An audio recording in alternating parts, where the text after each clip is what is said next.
2025 Ballon d'Or പുരസ്കാരം അതാരായിരിക്കും നേടാൻ പോകുന്നത്?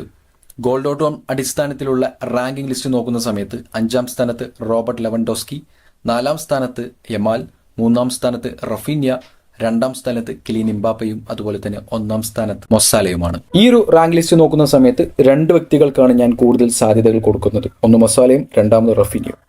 കാരണം യുസിൽ നോക്കുന്ന സമയത്ത് 2025 യുസിൽ അടിക്കാൻ സാധ്യത ലിവർപൂൾ അല്ലെങ്കിൽ ബാഴ്സലോണയാണ്. റിയൽ മാഡ്രിഡിന് ഇത്തവണ ഞാൻ ഒരുപാട് സാധ്യതകൾ കൊടുക്കുന്നില്ല. കാരണം ടേബിൾ പട്ടിക നോക്കുന്ന സമയത്ത് പട്ടിക മത്സരത്തിൽ തന്നെ റിയൽ മാഡ്രിഡ് പരാജയപ്പെട്ടിട്ടുണ്ട്. അതുകൂടാതെ അത്ലറ്റിക്കോ മാഡ്രിഡുമായിട്ടുള്ള മത്സരത്തിൽ അവരുടെ എവേ മത്സരമായിരുന്നു, റിയൽ മാഡ്രിഡ് ഹോം മത്സരമാണ്. എന്നിട്ടും 2-1 വിജയമാണ് റിയൽ മാഡ്രിഡിന് കാണാൻ സാധിച്ചത്. അതുകൊണ്ട് കൂടുതൽ സാധ്യത റിയൽ മാഡ്രിഡിന് ഇത്തവണ ഞാൻ കൊടുക്കുന്നില്ല.